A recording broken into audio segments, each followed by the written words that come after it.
Hi, and welcome to the Trading Bell. Finance, bill, and the likes, and all those things that have come up. Tax has brought all this conversation, and I sought to seek advice from the tax experts. And one of them in the country, who I believe is distinguished by himself, is Dr. Njoroge Obadia, who is an author of several tax books, including the one that I'm having here, Indirect Taxation in Kenya. And I just want to seek his mind on what's really in the tax sphere that has even instigated these conversations and what we need to know, and much more. Dr. Njoroge, welcome to the show. Thank you. Thank you. You know, first of all, thank you for allowing us to come to the home and really have this discussion. And knowing very well, even today, we have demonstrations that are actually tax instigated, if I may say that. We're talking about the Finance Bill 2024. That's where the conversation started. And it seems like Kenyans have got into a place where they really understand this. But I wanted to hear from your end, through history, because you have seen it all. What are some of the good, the bad, and the ugly, when we use that in regard to taxation in Kenya? And what are Kenyans really trying to say? In my view, I'll start with the good. Yes. Of course, the taxes provide the liquid funds for running the country, which is a good thing. Yeah. But I think I see more of bad than the good. One of them is that the Kenyans, the common person, has no information about taxation, and those who have it, very little of it. Yeah. Then there is very little education on taxation.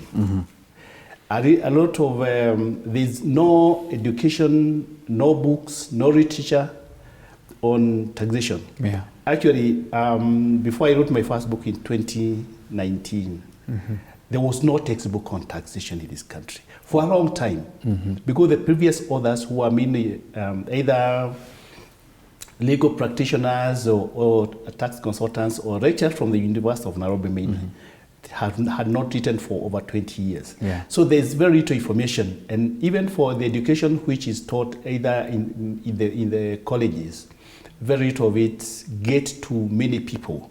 So there's very little education on that. So I would think that awareness on taxation is not there. Yeah. The way the taxes are spent by the government, nobody is aware. There's very little information on the expenditure. Yeah. More painfully, and I interact very regularly with the KRA officials. Yeah. Theirs is purely to correct, but they have no accountability on it. So they'll be very bitter, and the people will feel very bad when they have so much to correct, but they have no control of it. That's true. And even more painfully, when they see it being wasted on offices which are not constitutional, which are not there and all that. The other ugly part of it is not having this education. And Kenyans grow to levels where they produce income. And at old age or at adulthood, they are recruited to tax paying. Is a new thing. They don't grow with it. That's true. And I think at the end of this discussion, I will indicate that tax education, right from youth stages in the curriculum, would be very important as an anchor to make sure that the Kenyans grow with the knowledge that they have a duty in their future age to pay taxes and be honest to it. That's true. I would also say that the level of integrity when it comes to taxes is castigated by the culture of the country, I think is wanting, in my view. Yeah. Yes. Wow. Thank you so much for that preamble. And it's true, there's a myriad of things to look at. Yes. One of the things that has been in the constant conversations from the KRA side, from the government side, they keep saying we need to enlarge the tax base. Yes. And it looks like they haven't cracked this out, trying to get the informal sector in and all those kind of things. I don't know what's your view in really advising. How do we crack this so that everybody is inclusive? Because they will say this, we were trying to bring as many people to pay taxes, and then there's an uproar and all that, but eventually we need everybody to pay. I don't know, what are your opinions on this? Before I answer your question, I'd like to say that for those who have been honestly paying the taxes, they have been hit much more. And the tax authorities appear to go to those who are honest. The same people. The same people. So now to go to your question, I would like to say, there's a lot of data and information that can be used for that. Yeah. There is the recruitment of taxpayers, those who are newly coming to business, those who are newly coming to employment. There are those who are starting business either from foreign countries or other areas. There are new businesses which are open every time. There is the tax net that is bigger and bigger. There are areas like, for example, mining, oil, which are not well researched and not well taxed. So I think the tax authorities go to the low-lying fruits, which they can easily catch, and because they are result-oriented. They want to achieve their results closer and easier from the low laying than those which they have to actually to work harder to get them paying. So I think that the tax authorities and the whole of the Ministry of Finance has to work harder to look at the areas which are resourceful. And there are very many, I'll tell you. I've been in taxes for over 40 years. And I'll tell you, there is very little that has been collected. If tax is actually collected and collected genuinely, and the payers being told an explanation and data being provided, they will pay. I'll give you an example when President Kibaki came to power. I am aware of even Kenyans living in foreign countries who say they will actually pay taxes even from foreign countries, and they pay to the Kenya government. He gave an amnesty, and which overwhelmingly scored beyond expectation. It's because they knew, it's like they were holding funds during the President Moi's regime, and they knew that there was a complete change. And this is an economist who had proved his work when he was either the vice president or the minister for finance. And they knew that the time has come. And you tell me, in the Kenyan growth of economy, the 10 years that President Kibaki was president, I think he's the one that achieved the highest growth in the economy. Absolutely. So what I'm saying is, if there is accountability, if the payer knows that the funds are going to a good treasury, and will be used for good cause, they are ready to pay. I'll tell you. And I've talked to many. And even today, people are still saying, no, I don't want to pay because I know with that office of the who and the other one, they are all a waste. So why do I have to pay money or taxes which are going to be wasted? That's true. Yes. So accountability in any government. And I think even the first world, that is what the scoring point is, that we got so much, we spend so much, but we spend for a good cause. Yes. And there is public participation. In fact, that's another very important arm of making sure that the finance are well spent. And not sneaking budgets which are not vetted. That's and true. which should not actually be there. So when it's all well done, this country, I'm sure, is a shining country, and it has resources, and it can grow to big heights using taxpayers' money. I'm sure they can actually develop with very little from foreign sources. Wow. Yes, I'm telling you, I have been in the taxation, I have had comments from people, and I'm telling you, if only honest people, honest, and really honest is the true meaning. Not pretending. We don't believe people pretend. But if you have people who are honest in their lives, and we can pick some in this country, we can so and so and so and so.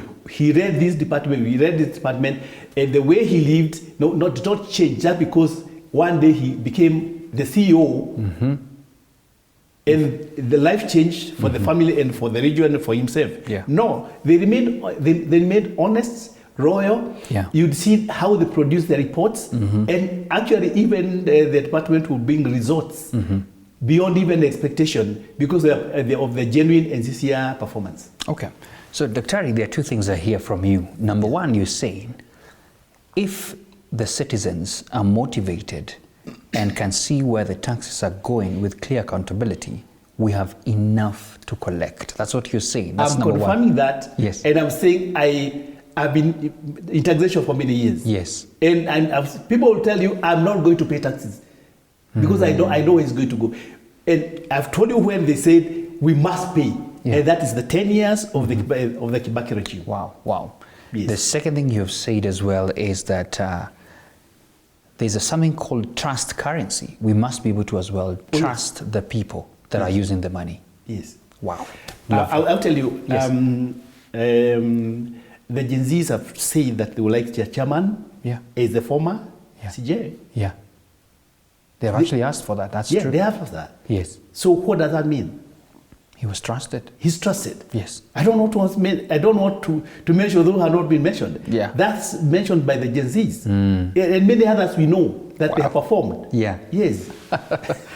Wow, and they have a voice. Let's move on this conversation. You have written a book, Indirect Taxation in Kenya, and I have a copy here. And there's also definitely a direct taxation. And I just wanted you to help the viewers in very brief terms to understand between the terms, the direct taxation and indirect taxation, please. Okay. Yeah. Okay, allow me still to go back a bit. And go ahead. Yes. When I started writing my tax books, yes, and this is that one. Yeah. And the fourth one is a Tanzanian version. Yeah. I sat on my drawing table and said, I want to write taxes, books for taxation in Kenya. Okay. And I wrote the whole text on what I want to write down. And I found that it is a mouthful. And they will not all go to one book. So what did I say? I say I must profile, I must prioritize, and I say direct taxes is what I start with. Okay. Direct taxes are those taxes which affect you directly. When you go write a check and pay to KRA, yes, that's a direct tax. It's a direct one. When the taxes are deducted from your payee and pay, that's direct. Yeah. It affects you directly. Yeah. They get it right from you. The opposite of that, if I may call it so, is taxes which are not actually paid direct by yourself, but they are paid through an agent of the government, appointed through an act of parliament. For example, you're talking about VAT. Ah, yes. You have never written a check for VAT. Yeah. Unless you are a registered taxpayer. Yeah. So the difference between direct taxes is that direct taxes are taxes which a taxpayer pays directly to KRA or to the government or to the exchequer. Indirect taxes are taxes which are payable but not directly, but are paid through an agent who are appointed. Okay. And I've talked about VAT. When you go to a supermarket and pay an item which has VAT, you get a receipt. Yeah. You have already paid your bill, but the part of the components of that is VAT. VAT, yes. You are a taxpayer, but not direct. That supermarket is going to account for that tax to the KRA. Yeah. So that's the difference. Okay. When you talk about film, when you go to a theater for a play, for movie, you buy your ticket. That's true. You only know that maybe it is 1,000, 2,000, or whatever amount it is. Yeah. But the component is broken down, and there's an element of taxes in it, of VAT. and many others. Okay. That happens like that. Okay. Yes. So these are, in brief, what you're saying is that these indirect taxes are through the supply chain sometimes. Yes. Like when they say, when they had mentioned there was something to do with bread, VAT on it, it would have just been, I go to the shop, just buy, but in it, there was VAT. Yes, it is part of the total cost. Okay. Yes.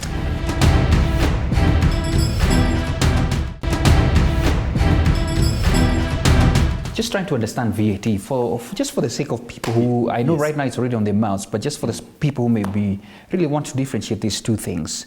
How does VAT system in Kenya work, and what is the key features and challenges in brief? To start with, one has to qualify to be registered as a taxpayer. That's true. And the cutting point is a turnover of 5 million in 1 year, which is an average of 466,000 in a month. Okay. In terms of sales. Okay. That's number one. They are also what they call the high value or designated goods or services. if you are dealing in gold, yeah, or gold items, yes, you see, by virtue of you being a gold dealer, yeah, it talks a lot. yeah, that's true. Services like accountancy, audits, and all that.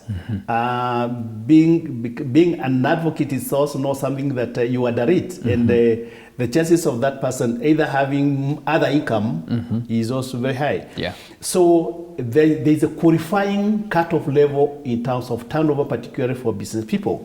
So when you are registered as a trader or registered for VAT, you are supposed to raise invoices for the sales what a registered person does, yeah, and add 16%. The 16% is called output tax. Okay. Now, you are supposed to do a return by 20th of the following month, yeah, each month, when you have done a business. Yeah.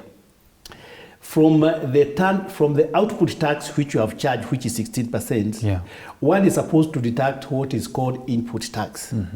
Input tax is a VAT on purchases which you buy for your business. yeah, So the invoices which you raise and charge 16%, yeah, that 16% is called output tax, which you raise and give to your customers. There is what you buy from outsiders for your consumption as a business. The VAT which you pay in those invoices to those who sell to a registered person is called input tax. yeah. The difference between output tax and input tax is what is payable to the government.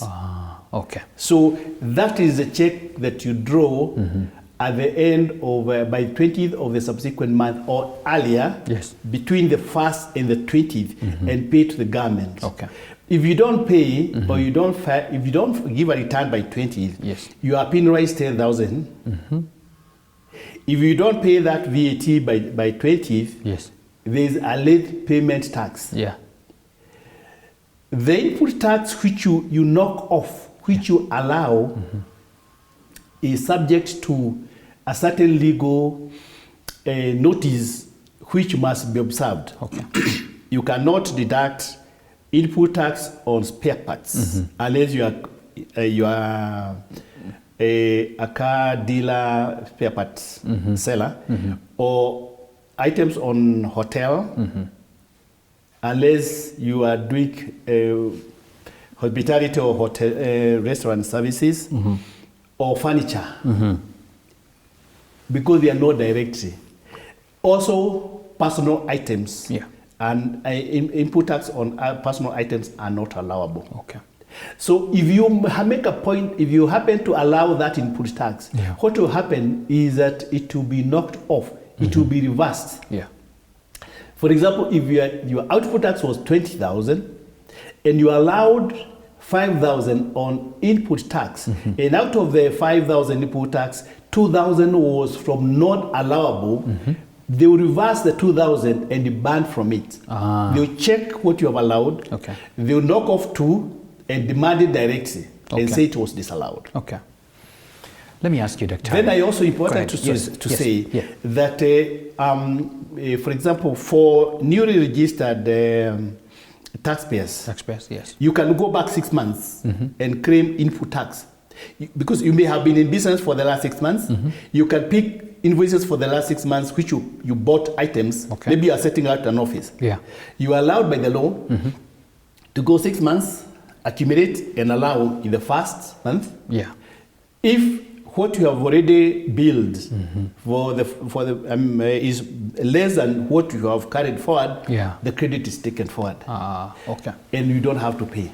You can carry it forward until it's exhaustive. Okay. I think maybe that's quite helpful. Yes. And you've just mentioned that part, and I thought we talk about sometimes encouraging businesses to start. Yes. But in Kenya, we seem to tax just at the birth of a business. We immediately don't give them a breathing space. Yeah.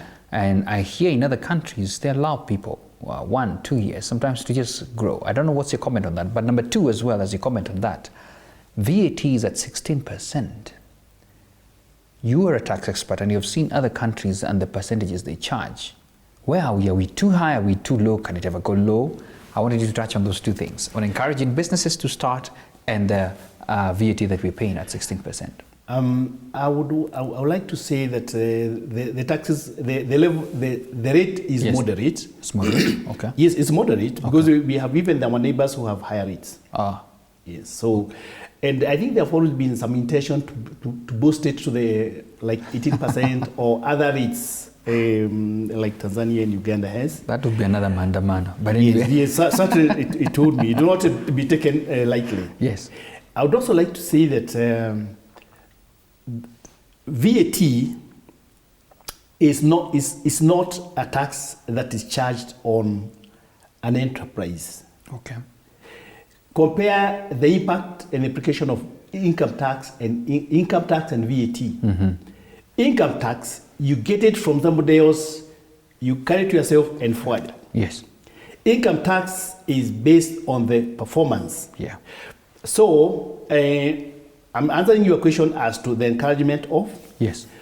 If you look at some export promotion areas or zones within this country, yeah, there are those who are either exempt or who they are given a grace period of 5 years for encouragement to get ground. So one thing I would like to say is in this country that one is completely absent. Yeah. And actually the tax person does not even care whether you know whether there are taxes or not. Okay. They will just come to you after the year's gone and demand taxes. Yeah. So the issue of encouragement in taxation is completely out.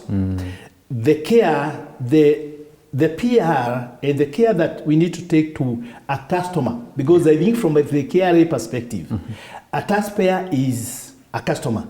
Yes. But they hit them with the big crab, with the big rungu, yeah, which is not right. Yeah. They always want to hit them.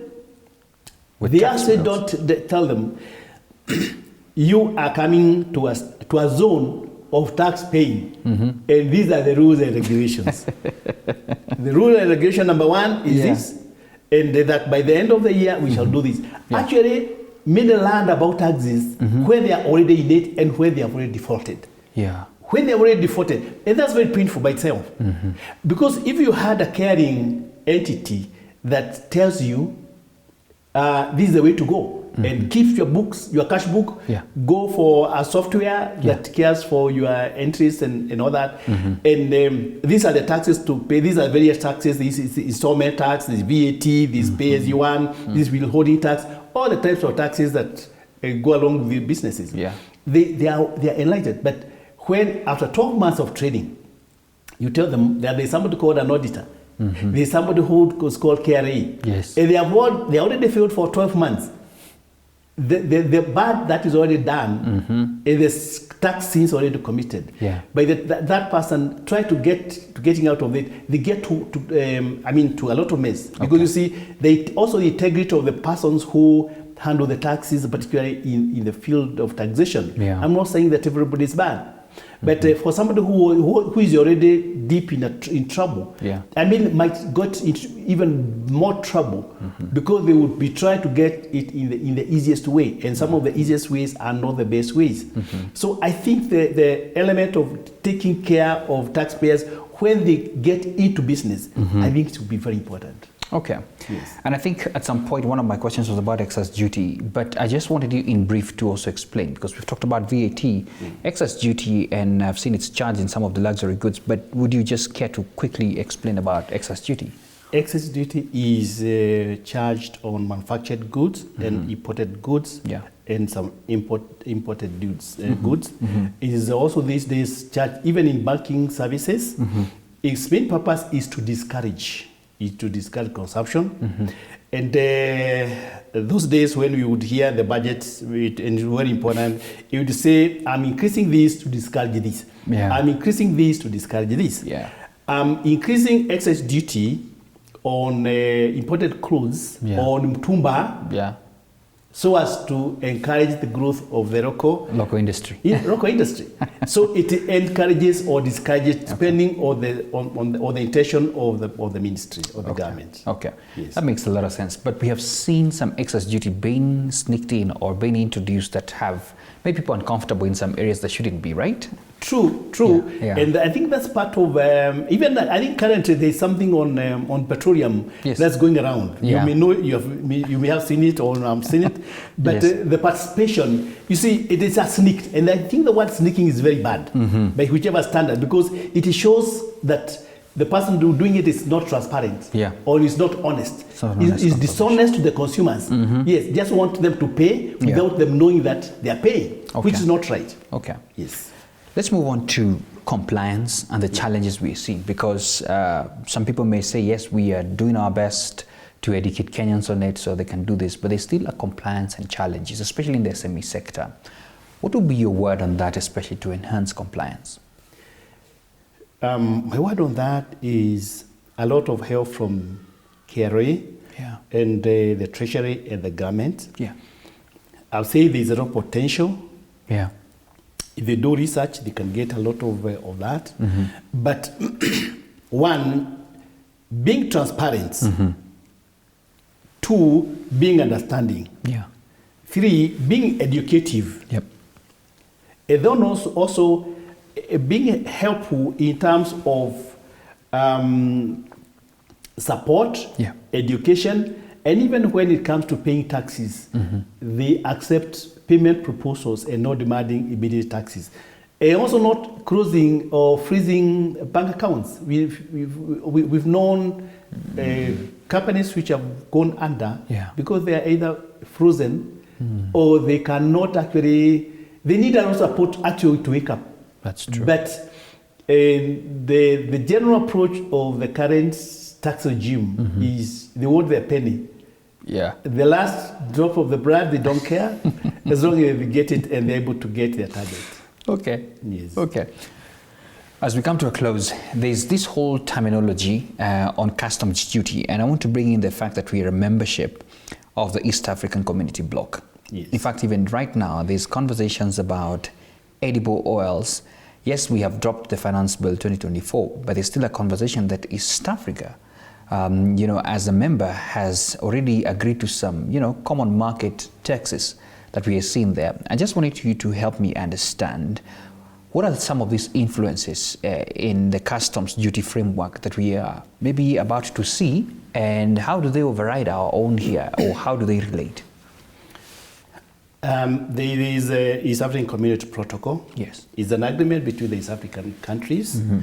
The Kenyan country appear to have a lion voice in it, is well heard. Yeah. And it being a bigger brother within it, it is well respected. Yes. However, it being a kind of an economic hub, so to call it, it is also taken with a bit of its influence, its economic influence, that it will bring too much. And actually sometimes it is given limits which it can bring in, and the changes it can bring within the items which it brings to the market. Okay. The changes like the edible oil, which it being a big supplier, and it being a manufacturer, it negatively influences the other smaller countries which have no say, and it being a bigger brother, and with a lot of it coming from the Kenyan country, it has that influence of bringing too much, bringing enough, or even changing the prices. Okay. Yes. Okay. Wow. Finally, as we come to a close, financial literacy. I know this has been a mouthful in it, and just public awareness. And I've heard you mention a bit of that we need to do more on this. So as a country, what's your assessment when it comes to educating the public and of course there's taxation and the civil duty? In brief, what's your assessment in terms of just financial literacy and public awareness? It is pretty low. Low? Pretty low. Okay. Is very low. Okay. No. That's a fair answer. Yes. So we need to do more. We need to do more. And I've just given an example of a textbook in law. We had a modern, updated book in 2019 when my first book was launched. For about 20 years earlier, even when we were studying taxation and units in law, you bought from UK. And these are the UK, these are the same colonizers. So you still go back to them. It's very painful. And that's part of my driving force while I started writing those books. I personally think that the government needs to do very much in terms of tax education. And I think I would recommend it to go even to primary school levels. Then it is escalated to other levels, and it is almost made a compulsory subject because it affects one's life. People have failed, and others have had heart diseases. Others have actually have their business auctioned because of taxation, because they are either careless, they don't understand, they get scared. If they are used to this, they have the education and knowledge from early stages. I'm sure they will they perform much better. They would perform when they're adults and they are told that they are already in business and they need to pay taxes. Okay. Finally, sir, and I know I had said finally. The future. What do you think the government should do, especially when it comes to making taxation more acceptable to the people and to the people they're asking to pay taxes, and of course enhancing effectiveness and fairness in Kenya's indirect tax system? What should the government do? To me, one, transparency. Accounting for the taxes. Honesty. Education. A more understanding tax regime. And they need to do more research in taxation. And eventually, for me, expanding the tax base and bring anybody else that's supposed to pay taxes to the tax net is very important. Wow. Dr. Kimani, thank you so much for your time. Right. There you have it. That's quite a mouthful of a conversation on matters tax right here with Dr. Njoroge Obadia. And he's quite optimistic that we have what it takes to really turn around this country if everybody gave their share. Thank you so much for your time. I leave you now with the markets. Keep safe.